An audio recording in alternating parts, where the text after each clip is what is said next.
Hello good evening guys आज मैं आपको बताऊंगा कि आप अपना रिवीजन किस तरह से करें। जिस किसी के भी आने वाले दिनों में एग्ज़ाम्स हैं, चाहे वो असिस्टेंट टीचर नर्सरी हो, चाहे वो टीजीटी एग्ज़ाम्स हो, चाहे वो पीआरटी हो। इस वीडियो में देखेंगे हम कि कौन कौन से चैप्टर्स ज़रूरी हैं और कौन कौन सी चीज़ें हमें उनमें पढ़नी हैं, जिससे हमारा टाइम पे रिवीजन हो जाए और हम चीज़ों को कवर कर पाएँ। तो चलिए शुरू करते हैं।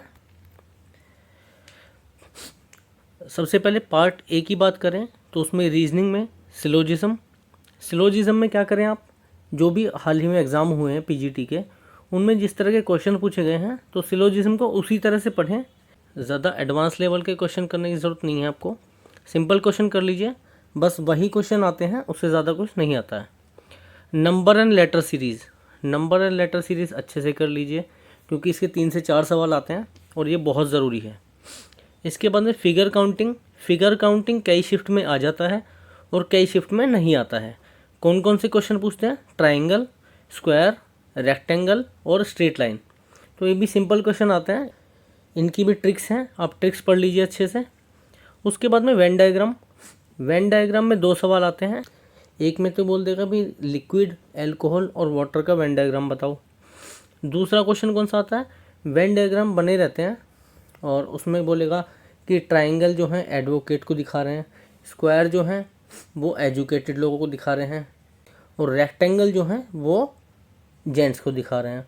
तो हमसे पूछ लेगा ऐसे कौन से जेंट्स हैं जो लॉयर भी हैं और पढ़े लिखे भी हैं। तो इस तरह से वो क्वेश्चन आता है, आप पढ़ लेना, रिसेंट के पेपर में भी पूछा गया था वो। उसके बाद में similarity of figures, letters and numbers. 2-3 figure दे देगा, लेटर दे देगा या नंबर दे देगा और आपसे पूछेगा इसके जैसे दिखने वाले इन ऑप्शंस में से कौन से फिगर्स हैं, लेटर्स हैं, नंबर्स हैं। ओड वन आउट का तो आपको पता है क्या रूल रहता है कि नहीं, 3 को यस करना होता है और एक उनमें से अलग रहता है, तो वो पढ़ लेना। मिरर वाटर इमेज मैं करा चुका हूँ, अगर आपने नहीं करा है तो वहाँ से कर लीजिए, सिंपल टॉपिक है, ज़्यादा टाइम कंज्यूमिंग नहीं है, कर लेंगे। रैंकिंग कर लीजिए, रैंकिंग के बेसिक क्वेश्चन, और रैंकिंग में जब शिफ्ट हो जाते हैं, एक दूसरे की पोजीशन इंटरचेंज करते हैं, वो वाला क्वेश्चन कर लीजिए।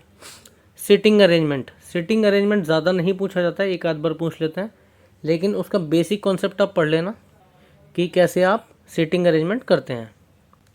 इनइक्वालिटी के क्वेश्चन कई बार पूछ लेते हैं। इनइक्वालिटी में कैसे सवाल आते हैं?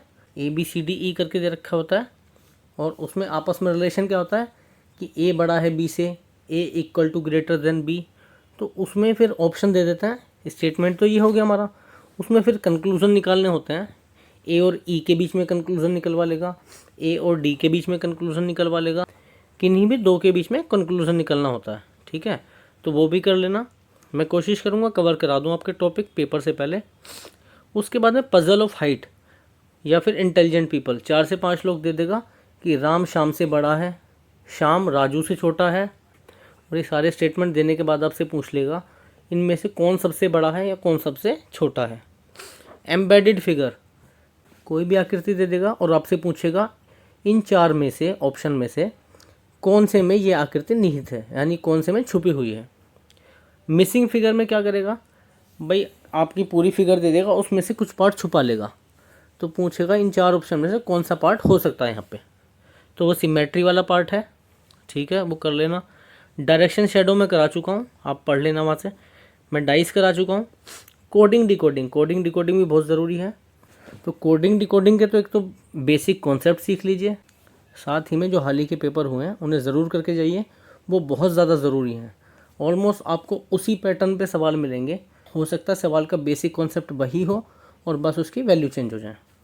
जीके की अगर बात करें तो ईयर्स ऑफ इस्टेब्लिशमेंट, या कोई भी इवेंट किस साल में हुई, मान लो आपसे पूछ ले दांडी मार्च कब हुआ, सार्क की स्थापना कब हुई, रेड क्रॉस की स्थापना कब हुई, या कांग्रेस की स्थापना कब हुई, किसने की, कौन था वहाँ पे, अपॉइंटमेंट, भाई सबसे पहले वाइसरॉय कौन थे। तो इस तरह के क्वेश्चन ईयर से रिलेटेड यानी साल से रिलेटेड क्वेश्चन आएंगे कि किस साल में ये घटना हुई। तो डेट पे इतना फोकस मत रखना, साल पे फोकस रखना, साल को ध्यान रख लेना अच्छे से किस साल में क्या हुआ। अवार्ड्स एंड ऑनर्स, हाल ही में कौन कौन से अवार्ड दिए गए, ऑस्कर है, जैसे बाफ्टा पुरस्कार है, नॉर्मल बोरलॉग पुरस्कार है, या फिर मैन बुकर पुरस्कार है, तो ये तो अच्छे से पढ़ ही लेना। इंडिया के भी पढ़ लेना, आईफा किसे मिला, दादा साहब फाल्के किसे मिला। उसके बाद में sports and tournament winners, IPL कौन जीता, फीफा फुटबॉल कप कौन जीता, यूएफए वर्ल्ड कप कौन जीता, ये सब चीज़ें। उसके बाद में बुक्स, ये बुक किसने लिखी या इस लेखक की अभी हाल ही में कौन सी बुक आई है, ठीक है, रिसेंट वाली बुक पढ़ना। उसके बाद में फोक डांस, लोक नृत्य, क्वेश्चन आ जाता है ये नृत्य कौन से स्टेट का है, ये लोक नृत्य कौन से स्टेट का है, ऐसे पढ़ लेना। पॉलिटी में आर्टिकल और अमेंडमेंट जो इम्पोर्टेंट है वो पढ़ लेना। इकोनॉमी की बस समरी पढ़नी है आपको लूसेंट की, जो 2 से 3 पेज की समरी है जिसमें बैंक रेट, रेपो रेट, इन सब की डेफिनेशन दी हुई है। साइंस में मिसलेनियस क्वेश्चन पढ़ना जो फैक्ट बेस्ड है, जो डायरेक्ट पूछे जाते हैं, वन लाइनर, है ना।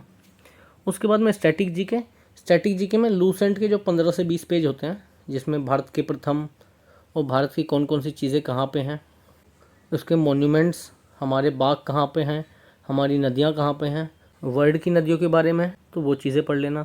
उसके बाद अगर आपके पास टाइम है तो जनवरी से लेकर जुलाई तक के करंट अफेयर्स पढ़ लेना, या फिर अगर आप पढ़ ना पाएँ तो एक वीडियो देख लेना कोई भी जिसमें जनवरी टू जुलाई सारे करंट अफेयर कवर हों, उसे सुन लेना अच्छे से, है ना, कुछ ना कुछ तो आपके दिमाग में रह जाएगा। आगे चलते हैं। मैथ्स में देखो pie chart, bar graph, tabular graph और लाइन ग्राफ, ये मैं करा चुका हूँ, इन्हें एक बार पढ़ लेना आप, ज़रूरी है, मोस्ट इंपॉर्टेंट। उसके बाद में बिगेस्ट या स्मॉलेस्ट फ्रैक्शन, ये मैंने पेपर सोल्व कराए पीजीटी के, आप उन्हें देख लेना, उनमें कई बार सवाल कराए हैं, कैसे सोल्व करना है जल्दी से जल्दी। ट्रेन, बोट एंड स्ट्रीम, इनसे तो एक ना एक क्वेश्चन ज़रूर आएगा, लेकिन बेसिक क्वेश्चन पूछा जाता है, ज़्यादा टफ क्वेश्चन नहीं पूछा जाता। ऐसे ही टाइम एंड वर्क से बेसिक क्वेश्चन आएगा इसमें भी, या तो वेज के ऊपर पूछ लेगा, कुछ पैसे रखे गए किसी काम के लिए, ABC को कितने कितने रुपए मिले, है ना, वो आएगा, या फिर सिंपल कॉन्सेप्ट बेस्ड। उसके बाद में आयु संबंधी प्रश्न, प्रॉब्लम्स ऑन एज, ये मैं करा चुका हूँ किस में, रेशो प्रोपोर्शन वाली वीडियो में, 1 घंटे की वीडियो आप देख लीजिए, उसमें रेशो प्रोपोर्शन पूरा कवर है और एज वाले क्वेश्चन भी उसमें कवर कर दिए हैं। ज्योमेट्री की बात करें तो मोस्टली ज्योमेट्री में ट्रायंगल पूछा जाता है, जिसमें थेल्स थ्योरम या फॉर्मूला बेस्ड डायरेक्ट क्वेश्चन होते हैं कि भाई इक्विलेटरल ट्रायंगल का एरिया क्या होता है ना, या फिर बेसिक कॉन्सेप्ट बेस्ड ट्रायंगल से रिलेटेड जो भी बेसिक कॉन्सेप्ट है उन पे क्वेश्चन आता है। सिंप्लीफिकेशन में बोर्ड मास या परसेंटेज के ऊपर आएगा, या फिर रूट दे देगा, है ना, रूट के अंदर कोई भी इक्वेशन दे देगा वो सोल्व करने के लिए, है ना।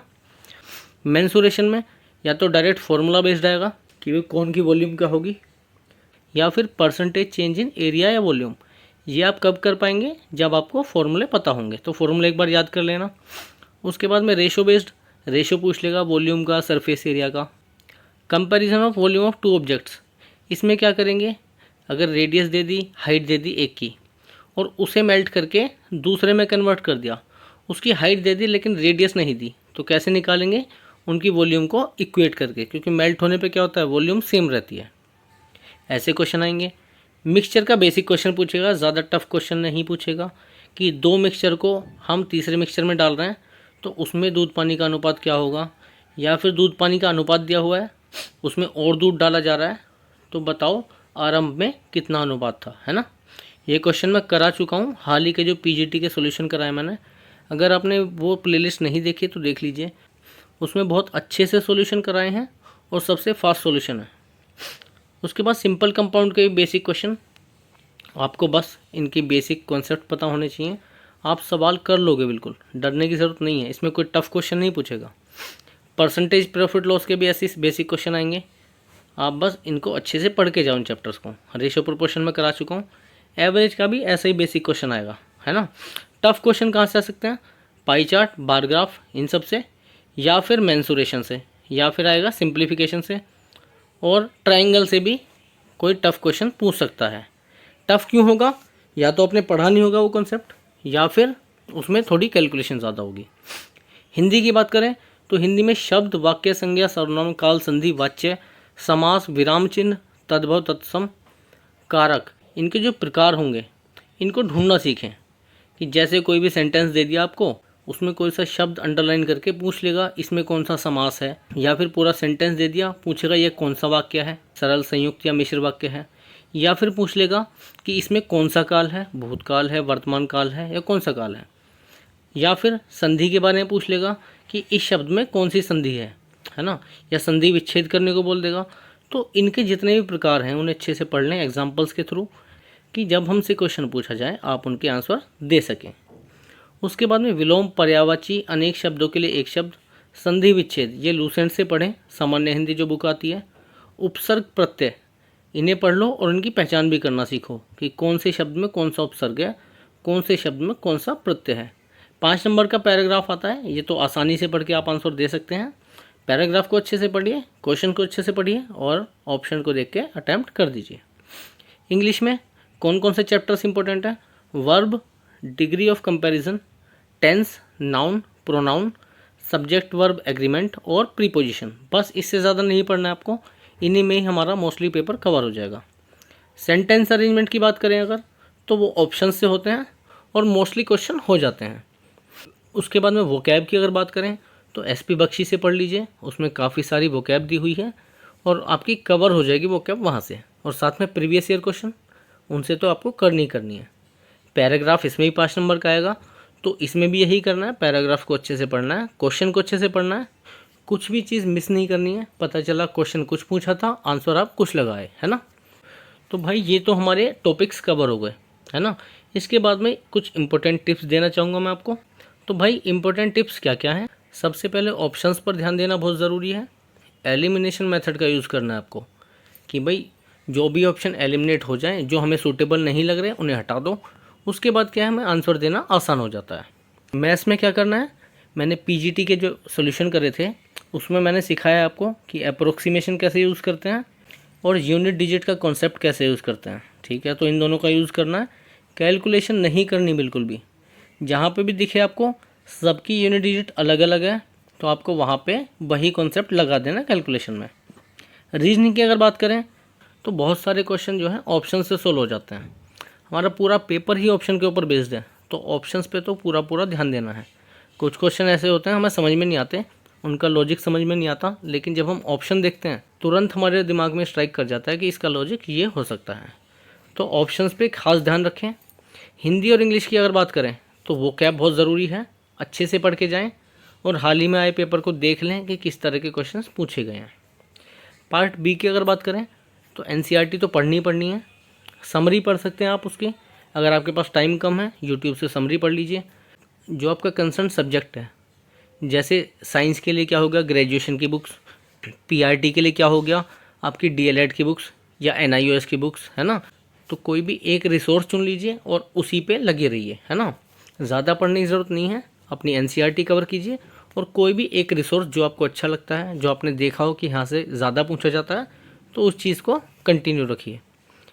रिवाइज यूजिंग माइंड मैप्स, अगर आप कुछ भी चीज़ पढ़ रहे हैं तो उसका माइंड मैप बना लीजिए, उसको बीच में लिखिए और जो जो पॉइंट्स आए हैं आपकी स्टडी के दौरान उन्हें लिख लीजिए। उससे क्या है, जब आप दोबारा रिवाइज करेंगे तो आपका टाइम भी कम यूज़ होगा और आपकी चीज़ें भी अच्छे से समझ में आ जाएंगी।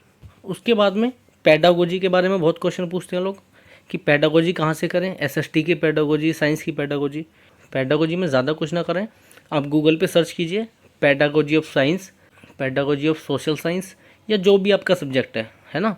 क्या क्या पढ़ना है, मीनिंग पढ़ना है उसका, एम्स एंड ऑब्जेक्टिव्स जो आपका सब्जेक्ट है उसके, मेथड्स ऑफ टीचिंग कौन कौन से मेथड्स यूज़ करते हैं, और बच्चों को होने वाली परेशानी उस टॉपिक को पढ़ते हो, उस सब्जेक्ट को पढ़ते हुए, और उसको दूर करने के तरीके, हम कैसे दूर कर सकते हैं उन परेशानियों को being a teacher. Role of teacher, एक टीचर का क्या रोल होता है वो पढ़ना है आपको। उसके बाद में एनसीएफ एनईपी तो ज़रूर पढ़ना है, नेशनल करिकुलम फ्रेमवर्क और न्यू एजुकेशन पॉलिसी जो अभी आई थी हाल ही में, वो ज़रूर पढ़नी है। लास्ट में इवैल्यूएशन, ये ज़रूर पढ़ना है ना। इनके अलावा क्या क्या चीज़ पढ़ सकते हैं हम, इंक्लूसिव एजुकेशन, डिसेबिलिटीज़ और techniques of gathering information. In topics को पढ़ लेना बस सफिशिएंट है, इससे ज़्यादा पढ़ने की ज़रूरत नहीं है। नोट क्या है, many questions can be solved using common sense and option elimination. बहुत सारे क्वेश्चन ऐसे होते हैं हमारे फर्स्ट पार्ट में, हमारे सेकंड पार्ट में, जो हमारी कॉमन सेंस और ऑप्शन एलिमिनेशन मेथड से सॉल्व हो जाते हैं। तो मैंने बार बार इसी चीज़ पे फोकस करा है कि ऑप्शन पे ध्यान दो, ऑप्शन को अच्छे से देखो, एनालाइज करो, हम कैसे एलिमिनेट कर सकते हैं, हम कैसे सही आंसर दे सकते हैं। तो ठीक है दोस्तों, ये थी मेरी कुछ टिप्स और आपकी रिवीजन स्ट्रेटजी। अगर आपको वीडियो अच्छी लगी हो तो लाइक कर दें, चैनल को सब्सक्राइब कर दें। कुछ भी आपकी क्वेरी है तो टेलीग्राम पे भेज सकते हैं, इंस्टाग्राम पे भी फॉलो कर सकते हैं आप हमें। मिलते हैं नेक्स्ट वीडियो में, धन्यवाद।